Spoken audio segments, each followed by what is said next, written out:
A tree without roots will never grow.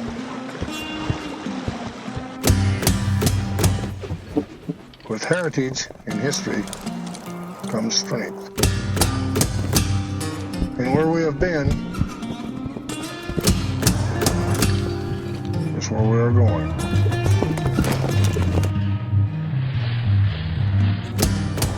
Legendary National Reined Cow Horse Association Hall of Famer Doug Williamson represents America's true West heritage and legacy. Born and raised on an Oregon family ranch, his love for horses grew, and it wasn't long before he was winning competitions from the early age of 8 years old. He credits many of his skills to the old-timers he learned from.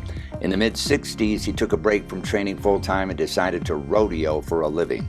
On the road for almost a decade, Doug calf roped, team roped, and rode a few saddle broncs, winning prestigious events all over the West, including the Ellensburg Rodeo. In 1978, Doug went back to training full-time in Idaho, and for the next 14 years, he trained everything from halter horses and cow horses to English horses. He made over 30 American quarter horse champions in many different events and ranks among the American Quarter Horse Association's most successful trainers. In 1990, Doug was hired to help build the horse operation at Tejon Ranch, so he packed up and headed to California. In 1992, Doug and Mr. San Olin captured the open title, and since 1990, Doug has made the finals nearly every year. After a few years at Tejon Ranch, Doug moved to Bakersfield and started up again on his own, and in 2002, he captured his second snaffle bit futurity championship. From riding behind his dad's racing horses at 5 years old and living for months on the open range driving cattle, to winning 2 snaffle bit futurity titles, he remains at the tender age of 78 a contender in the tough reined cow horse competition to this day. He enters about 30 competitions a year, and he's not planning on hanging up his spurs anytime soon, even at 78. Here's Doug winning the 2019 CD Survivor Memorial Open Bridle Spectacular, riding ARC Sparks Chicks. You're a regular competitor in the Bridal Spectaculars. What do you think about Holy Cow sponsoring this? I think the Holy Cow sponsorship is just a great avenue for our reining cow horse, because we've got to have a little money to put up to run our horses. You've seen how wonderful a runs all 30 horses was. That's just awesome that they put that kind of money up. Tell me, how long have you been partners with this horse? We have been partners since he's been 2. I bought him as a 2-year-old at Reno, snaffle bit futurity. But I broke his full sister, and I did really well on her. So when he came through the sale, I thought, we need to own this horse. So I bought him then as a 2-year-old, and he's 11 now. So yeah, so he's had a long, great career. He's nearly won over 200,000. So it's pretty cool.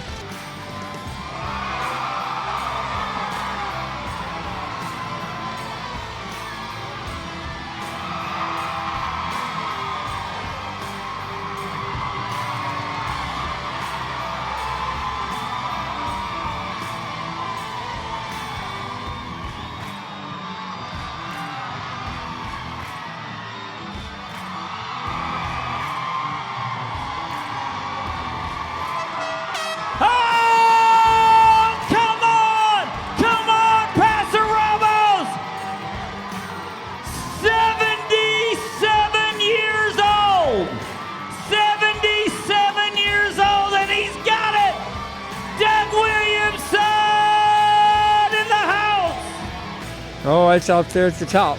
It is, I've done a lot and won a lot, but to mark that kind of a mark down the fence is pretty awesome. Life sometimes throws us curves we never expected, like the many times Doug was thrown from horses and broke many, many bones over the years. In this line of work, it's to be expected. Or even the time in 1987 when he was diagnosed with cancer. He pulled through the cancer and in classic fashion was aboard Montana Lynx 7 months later, taking the reserve championship and winning over $20,000 at the biggest little cutting in the world. But never in his wildest dreams did he imagine a client of his, attorney Fred S. McAtee in Bakersfield, California, whose horses he boarded and who later became his lawyer, would encourage him and his wife to enter into a very ambiguous partnership. In the process, McAtee took unfair advantage of his former client and engaged in a course of fraudulent conduct and patently unreasonable business dealings. A 50% interest in Doug's reputable, well-respected, and successful cutting horse ranch and its operations, which was and continued to be maintained through and by the hard work of Doug and his wife over the last 10 years. Now they stood to lose everything they worked for to an attorney they had trusted. This fraud case is a poster child for the rule that if you are an attorney, don't go into business with a client, and if you do, make certain you have complied with the rules of professional conduct that protect the client from being taken advantage of by an attorney. Fortunately for Doug, he came to a well-respected attorney and longtime friend and fellow horseman, Ralph Wiggins, and was successful in getting a verdict for fraud and punitive damages against Fred McAtee for $1.5 million. Ralph Wiggins has earned the highest respect from citizens and lawyers alike as one of the best trial lawyers in Bakersfield and in California. His firm's goals are not only to get justice for his clients, but to make sure that everyone is treated with equal respect and dignity as guaranteed under the Constitution of the United States. Ralph has built a substantial reputation by consistently winning cases that other law firms have turned down. His amazing courtroom skills and headline-grabbing success rate continue to provide his clients with the results they need and the results they deserve. This is the Insider Exclusive, live from Bakersfield, California.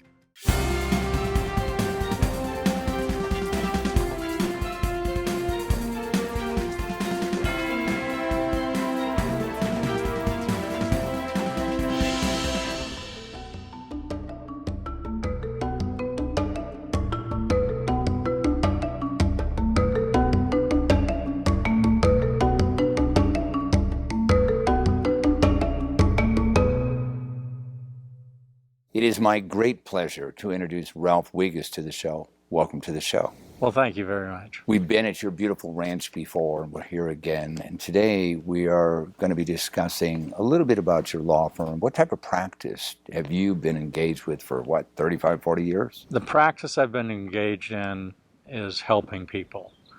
And that comes in all different types of situations. That's what I love to do, and I feel so blessed that I'm able to do it. Yeah, even though sometimes it's difficult through the judicial system, right? It is very difficult. You know, Ralph, tell us a little bit about Doug Williamson. Who is he, and what's he mean to you? He is the world's greatest cowboy, and I say that with a lot of confidence, that if anybody stacks up against him, they're going to come in second. You and I both grew up kind of wanting to be cowboys. I mean, you grew up here. I did. I was not exactly a city slicker, but a country boy. And we had the guns and the six-shooters and the hats and all this other stuff, and played cowboys and Indians, etc. What do you think in the 21st century, what percentage of American young boys still dream of being cowboys? Well, I hope a lot, because it's a wonderful dream, and it's a wonderful place to focus if you want to become a good man. Yeah, because you're in with nature. You're in with nature. You're in with helping people. You're in with working for what you ask for, and you're into accepting hardships. Normally, a guy like Doug would never meet up with a guy like you, because he's out there in the corral, he's out in the range, he does what he loves to do. But today we're here talking about a case that developed because Doug trusted somebody he shouldn't have, right? That's right. Tell our audience a little bit about how the case ended up with you and what the case was. What Doug trusted that he shouldn't have is he trusted a lawyer. And as a lawyer, I feel bad about saying that. But in fact, there's a lot of people that don't deserve trust, and a lot of them are lawyers. And what Doug had a lawyer that wanted to be a cowboy. What was his name? His name was Fred McAtee. And what Doug had recovered from cancer, he didn't feel he had credit to be able to buy a little ranch to train horses on. And Fred said, let's partner up. Now, they had kind of a relationship because Doug was boarding his horses, correct? So he kind of knew him. He knew him. He knew him. And so it's how we come together.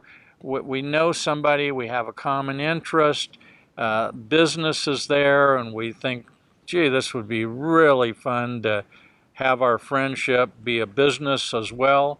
And what happened is, as it turned out, Doug on this little ranch had the credit as for owner financing to buy the place on his own. But that didn't stop the dream of them working together as friends in business. And so they went under the name of Williamson McAtee Training Stables.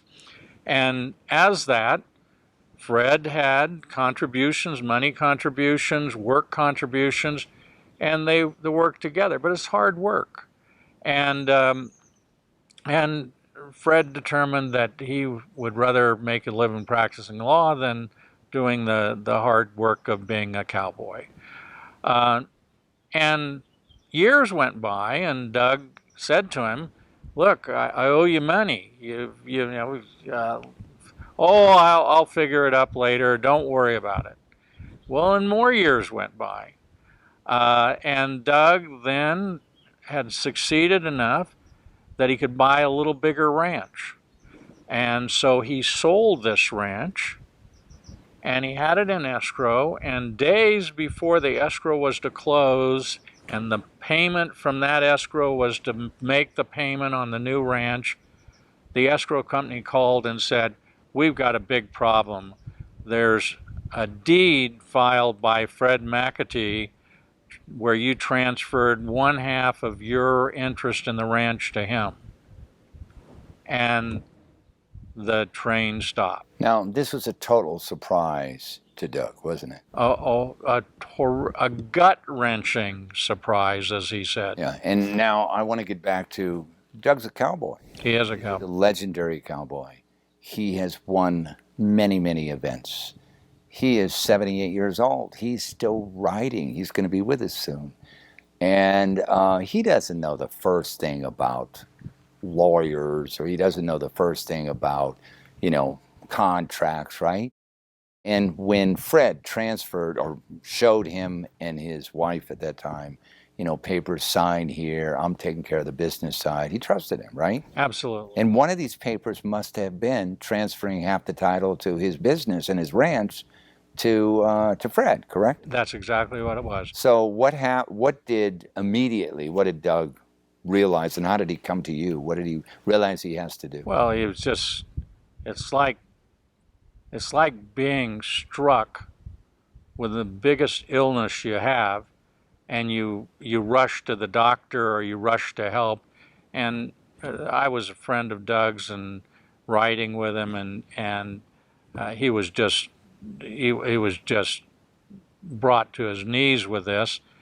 And to make matters worse,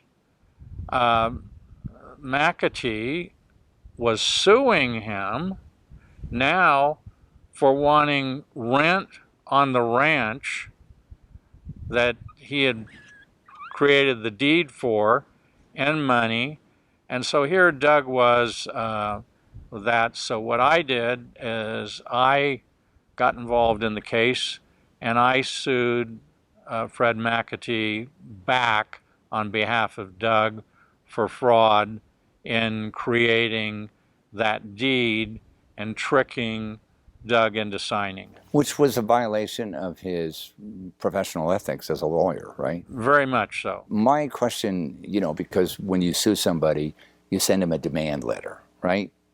And did you have conversations with Fred McAtee before the lawsuit was filed? He was represented by a lawyer in his lawsuit against Doug, And so my dealings throughout this case was with a lawyer. What was the end result and how long did it take? It took a little under 2 years, and we tried the case, and the jury rendered a verdict against McAtee and his wife, who were in concert together with us, for fraud, actual fraud against Doug, and awarded several $100,000, and then made a decision that the case was going to go to punitive damages. And during The jury made that. the jury made the decision, so we would have come back and we would have put on evidence of all the money that the McAtees had, and the jury would have made a decision of how much of that money to take for punitive damages. So during the day that we had off, we met and we settled the case, and that was how we resolved the case. And you said settled it successfully for Doug. Yes, we did. Which meant that I think McAtee had to sign over one of his properties, a ranch. He did. He had to sign over a ranch, so it was the ultimate kind of justice for a man trying to take everything away from another man who trusted him, having to lose what he was trying to gain, plus having to lose several $100,000, and plus having to lose a ranch that was dear to him. You know, I'm just curious. You know, Doug represents the Old West. When they make deals, you know, with people in his industry, is it still the handshake deal, or is everything written down by lawyers? No, it's the Western tradition. If your word isn't worth something, there's that doesn't matter how much paper there is, it will not deal with somebody that has dishonesty in their heart. Well, we are lucky enough today to have Doug with us, so we're going to bring him on right now. It is my great pleasure and honor to introduce Doug Williamson to the show. Welcome to the show, Doug. Thank you very much. Today, we are here today about a case that you were unfortunately involved with, but Ralph, fortunately, was able to successfully settle the case for you. I've watched a lot of documentaries and movies about you, and we talked before the show. To me, it's an honor to meet you because when I grew up, you know, some of my favorite shows were Roy Rogers, The Lone Ranger. I'm sure you like them. Mine too. You don't see them anymore, but it comes down to one man against the West, right? And in this particular case, there was a code. There was an honor code that I hope still exists in the 21st century in the West, which was when a man gave you his word, right? That was binding. That was bonding. You could not go against that. What was your shock, if you will, with your former lawyer, McAtee, when you found out that he had tried to basically swindle you? I couldn't believe it, you know, for one thing. And then I just, I thought we was in business together, and a handshake is a handshake, and this is my partner, right? I shouldn't have to worry. I didn't have the slightest idea that I had to worry for 10 years that he was going to do this to me. Well, how long did that partnership last? 10 years. 10 years. Maybe for 2 or 3 years. And I owed him some money because we was fixing up a place to train out of, and all of a sudden he didn't want to do it anymore. So that's fine. I got it now, and I can go on. And then he got greedy. About 10 years later he did, yeah. What I mostly want to talk about with you is tell about our audience about your relationship with the Old West, the tradition, growing up as a cowboy. Today, before we started recording this show, the very first thing you did was get on a horse and go riding someplace, right? What does that mean to you? I just think the people back in those days was so much truer. And they had to go through a lot of hardships to get to where they are, and the ones that did good managed it really well. But the one thing that they did do is when they said that this is the way I'd like to have it, and you shook hands with that person, you didn't have to worry about it anymore. Right. What does it mean to you when you wake up every day? And you wake up early, don't you? Yeah, 4 o'clock. What does the West mean to you? Your life working with horses and cows on a ranch, what does that mean to you? I mean, this is the love of your life. That's what it really means. It's what I've done all my life, and it's what I wanted to be all my life, and I can't really think of anything that I'd like to do better. You have broken many bones in your career. Yeah. And I asked you earlier how many bones you've broken. What was your answer? All but 3. Is there still a place in America for young men to become cowboys? Yeah, there is. Do you find, we're in Bakersfield area, do you find a lot of people up here who like that lifestyle? They do like the lifestyle, but the trouble of it is they have the part that the hard work is not developed in them anymore. And there's only a few people that have that work ethic that they need to have to be able to do what I do. You have a place now where in Bakersfield. Yes, sir. 15 acres, is that correct? Yes, sir. And is it mainly for training? Only for training, yeah. They want their horses? I had one horse flown in from Hawaii to have me train. You have a very unique business within the horse industry.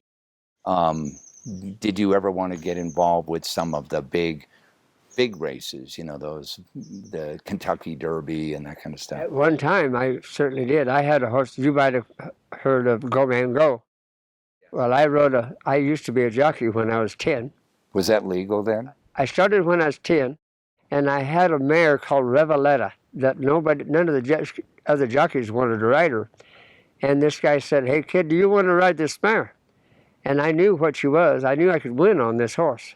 But she would take the bit in her mouth, and just head for the barn after the race. So the other jockeys, they wouldn't ride her. So I says, "I'll ride her, but I want $20 to ride her and 20% of what I win." And it was 10 and 10 before. So I won the race, and I went to choke her down to get her stopped because I knew how to do it better than the other guys did, I guess. Right. And another horse came in front of her and tripped, and I was in a 5-horse pilot. So they had to dig me out of the racetrack, and I'm in the hospital for, I think, 30 days or so. For 10 years, you went out on the circuit, didn't you? Yeah. Oh, yeah, I was everywhere. I was in Portland, Boise, and they had a lot of brush tracks back in those days. Yeah. What made you decide to leave the rodeo circuit? I rodeoed for 10 years in the NRCHA, which is Professional Rodeo Association. And I went on a seven rodeo circuit that we was chasing points and chasing money. And I was 8 flat on the slowest calf, and I was 12-2 on the fastest calf, and 12-2 on the slowest calf.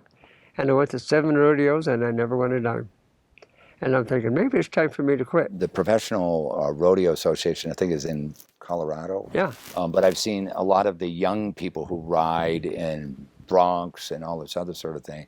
They don't last too long. I mean, they're good for maybe 5 years. In today's world, you can find sponsors that will sponsor you. That's where the money is. And that's where the money is. In your business, I see you're a Hall of Famer. What is a Hall of Famer in your line of business? Well, it's somebody that has won enough money to be recognized as one of the top people in the country to do. Are you the oldest Hall of Famer that's still riding? There's another guy that is the same age as me, and I think I'm 6 months older than he, and we're both still going. Do you ever see yourself retiring from showing horses? Yeah, in a few years, I suppose I'm needing to. I'm just so broke up bone-wise, and my knees are bone to bone, and just stuff like that that's going to dictate whether I'm going to do it anymore or not. Do you have anything to say to all the young people out there who admire the West, the tradition of the West, that want to keep it alive? It's the greatest life in the world. Only it's a lot of hard work, and if you want to do it, you got to be dedicated to do it. And I hope everybody wants to do it. Everybody used to want to be a cowboy. I want to thank you very much for being on the show. Oh, you're welcome. Again, it's a real privilege and pleasure meeting you. And stay healthy. Thank you. I shall.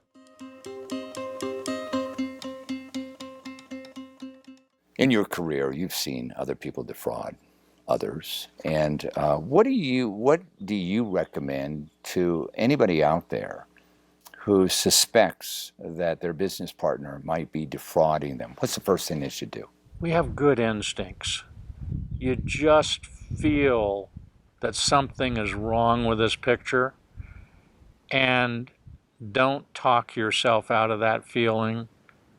Step back, look at it, get somebody that's objective to look at it with you, and you're going to generally find that your instincts are what is going to allow you to survive, and you're going to find that there is fraud that's there. Where there's smoke, there's fire. Right. And there's another thing. I remember my dad told me when I was growing up, if you ever go into business, never take on a partner.